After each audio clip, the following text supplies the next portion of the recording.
Morning బాబాయ్ గారు. రాజశేఖర్, ఏమిటి ఇలా హఠాత్తుగా ఊడిపడ్డావు? ఓహో, మీ ఆవిడ ఇక్కడికి వచ్చిందనే. అమ్మా లక్ష్మి, మీ ఆయన వచ్చాడమ్మా. ఎందుకంత కంగారు? ఏమిటో అనుకున్నాను.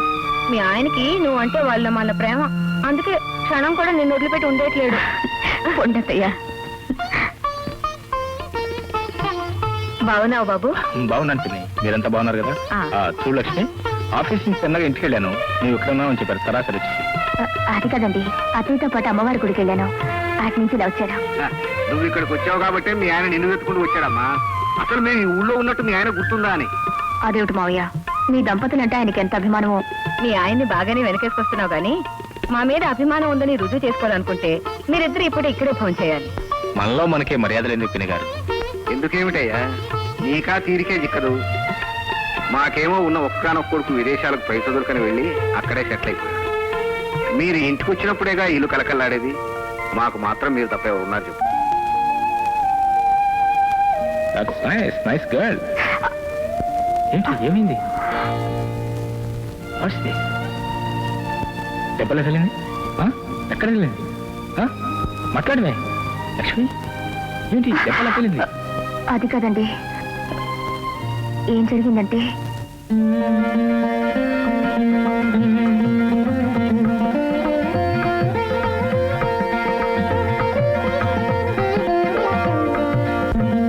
నీకు నిజంగా మర్చిపోయాను లక్ష్మి.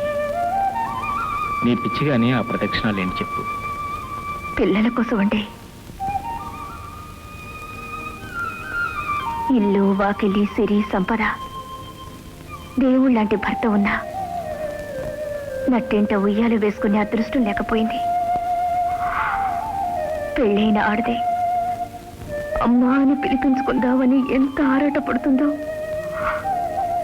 మీ మగవాళ్ళకి తెలియదండి. పిచ్చిదానా, ఎందుకని తొందరపడుతున్నావు? అప్పుడే ఏం ముంచిపోయిందని. నువ్వు ఇలా కనిపించిన ప్రతి రాయికి మొక్కుతూ ఉంటే అంత తేలిక తీసిపారేకండి.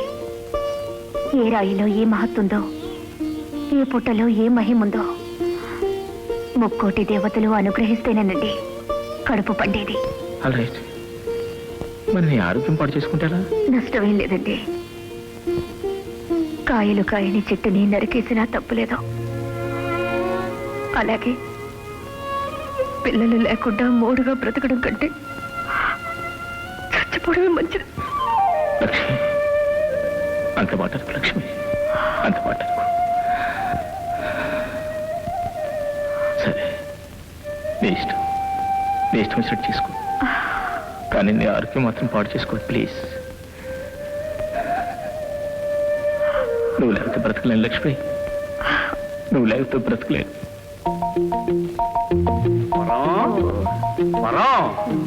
అలివేలు, అలివేలు, ఎక్కడా మీరంతా? అచ్చోసిన ఆంబోతులో ఏమిటి అరుపులు? అందరూ ఇక్కడ తెచ్చాం. చీకట్లో కూడా నీ మొహం ఎలక్ట్రిక్ బల్బ్ లో వెలిగిపోతుంది. నీ సరసం సంతకెళ్ళా? చీకట్లో ఏమిటయ్యా చిందులాట? చీకట్లోనే చిందులాడాలి, సంతలోనే సరసమడాలి. ఇలా దగ్గరికి వచ్చి చాలేవయ్యా, వెళ్ళేటప్పుడు ఫీజు తీసుకెళ్తాం. నువ్వు వచ్చేంత వరకు మేము చీకట్లోనే ఉండాలని తెలుసు కూడా ఎందుకు ఇంత ఆలస్యం చేశావు? అంటే నువ్వు ఇంట్లో లేకపోతే మాకు లైట్లు ఫైల్ అక్కర్లేదా? అక్కర్లేదే, ఇంట్లో సంపాదించేది నేను, సుఖపడాల్సింది కూడా నేనే. నేను కనుక ఫీజు వేస్తాను, అక్కడే నిలబడి ఉండు. ఎవరది? నేను నాన్న. మీ పక్కన ఎవరో వెధ కూర్చున్నట్టున్నాడు. బొమ్మ నాన్న. ఆ ఏళ్ళాడు శనిగాడేమో అనుకున్నాను. ఈ అనుమానం తట్టుబడులు గాను. అల్లుడు ఇంట్లో లేడయ్యా. ఏడో వదిలిపోయి.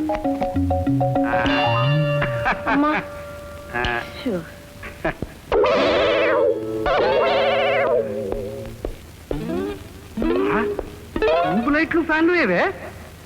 ప్రశ్న అడుగుతుంటే గుళ్ళో ఉత్సవకాలలో నిలబడతారని సమాధానం చెప్పండి. భయపడతా ఎందుకమ్మా, చెప్పు. మరేమో నాన్న, లైట్లు వెలగడానికి ఫ్యాన్లు తిరగడానికి కదా ఉన్నది. అవి వెలిగినప్పుడు తిరగనప్పుడు ఎందుకు అని. ఎందుకని? నీ అల్లుడు గారు అవన్నీ బజారు తీసుకెళ్లి అమ్మేశారు నాన్న. నా ఫ్యాన్లు లైట్లు అమ్మడానికి వాడికి ఎన్ని గుండెలు? ఒకటే నాన్న, అది కూడా నాకు ఇచ్చేసానని మరీ మరీ చెప్పారు. చెప్తాడే, చెప్తాడు. అసలు ఇవన్నీ తీసి అమ్మేస్తుంటే నువ్వు చూస్తే ఎలా ఊరుకున్నావు? మొదలుస్తుంటానా? వెలగని లైట్లు తిరగల ఫ్యాన్లు ఎందుకు? అమ్మా, అత్త అల్లుడు ఏకమై నాకు కొంపకే సట్టేశారనమాట. ఏం చేస్తావు? ఆయన మాటల్లోనే వచ్చారు. నూరేళ్ళ ఆయుష్. ఏమిట్రా నా ట్యూబ్ లైట్లు ఫ్యాన్ లో ఏం చేసావు? జస్ట్ అమ్మేశాను. ఈ పోలీసు ఆస్తి కొనుక్కునే దౌర్భాగ్యం ఎవరా? నీకంటే దౌర్భాగ్యుడే కానీ పేరు చెప్పను. చెప్పను చెప్పకపోతే నేను చంపేస్తాను. నీ ఆవేశం రామేశ్వరం కెల్లా ఇన్నాళ్ళు ఉద్యోగం చేసి ఎస్ఐ కాలేకపోయావు, ఇప్పుడు అల్లుని హత్య చేసి జైలుకి వెళ్తావా? వెళ్ళని చెప్పే ఇన్నాళ్ళు సెల్యూట్ కొట్టి కొట్టి చేతులు ఎప్పుడుంటాయి, అక్కడైతే రాలేని కొడతా. బాగా చెప్పావు బాబు, పీడ విరగడైపోతుంది. అవునా, అదే మంచిది. మీ ముగ్గురు ఒకటైపోయారా? ఇంతకాలం నేను పెట్టిన గడ్డి తింటూ చూలు కుక్కల నా ఇంట్లో తిరిగేవాడివి నన్ను జైలుకి పంపిస్తానని ఇంత మొనగడైపోయావు అనమాట. చూస్తాను రా, నీ సంగతి చూస్తాను. చూసావా అత్తయ్య, ఇది మన మొదటి పాశుపతాస్త్రం. ఎలా ఉంది రియాక్షన్? బ్రహ్మాండంగా ఉంది.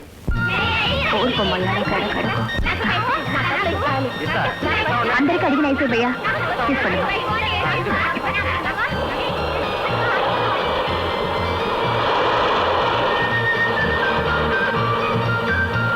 నువ్వు తీసుకో.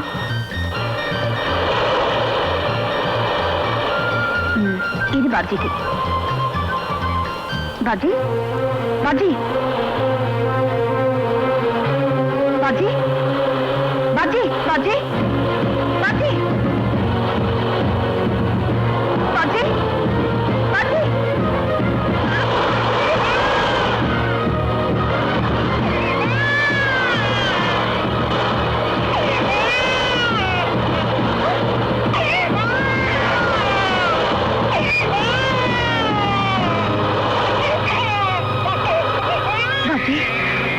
తీసుకోమా బాబ్జీ.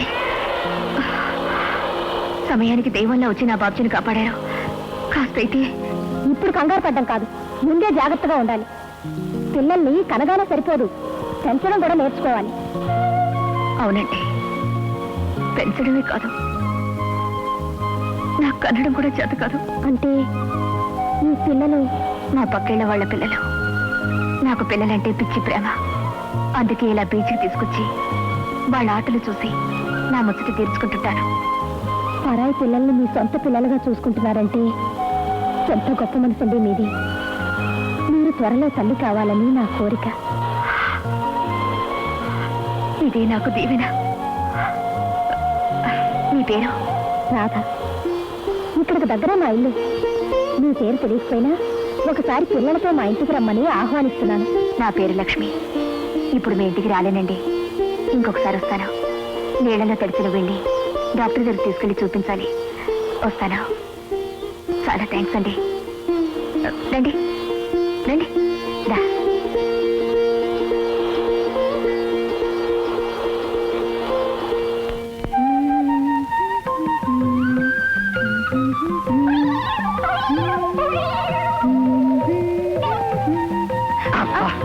దోరజాం పండులో ఉన్న వేలు కొరుకు తినాలనిపిస్తుంది. అలా అంటారే కానీ ఏమీ తినరు. మీరెప్పుడు కొరుకు తింటారా అని తల్లో పూలు పెట్టుకుని మీకోసం ఎదురు చూడడంతోనే నా బ్రతుకంతా గడిచిపోతుంది. మా నాన్న రాకముందు నా పక్కన చేరతారు, మా నాన్న రాగానే పారిపోతారు. ఇప్పుడు చూడు నా తడాక, మీ నాన్న కాదు వాడి నాన్న వచ్చినా మన ఇద్దరిని ఎవరు వేరు చేయలేరు. నిజంగా నా కూతురుని అమాయకురాలను చేసి దాన్ని వల్ల వేసుకుంటావా? ఇప్పుడు నీ కూతురు కాదు మా పెళ్లి చేసుకుంది ఎందుకు? లక్షణంగా కాపురం చేయడానికి కాదు. అయితే మేము కాపురం చేసుకుంటానన్నా. ముందు మీ ఉండని మీద ఉండాలి పొయ్యా. పెళ్ళైన తర్వాత ఇంకెందుకు ఉండాలయ్యా? ఎందుకుండాలా? ఈ విధవకు ఉద్యోగం లేదు కనుక. ఉద్యోగం లేకపోయినా వీళ్ళిద్దరూ కలిసి కాపురం చేస్తే పిల్లలు పుట్టకుండా ఉండరు కనుక. చాలే పెద్ద చెప్పొచ్చు. నువ్వు ఎస్ఐని నమ్మించి మా అత్తయ్యని పెళ్లి చేసుకోవాలా? ఇప్పుడు నువ్వు బీట్ కానిస్టేబుల్ అయినా మా అత్తయ్య నీతో కాపురం చేయడం లేదా? అది వేరు ఇది వేరురా. ఇది వేరే. నీకంత పౌరుషం ఉంటే ప్రమోషన్ తెచ్చుకో, నేను ఉద్యోగం సంపాదించుకుంటావా? అంతేనా? అంతే అంతేనా? అంతేనా?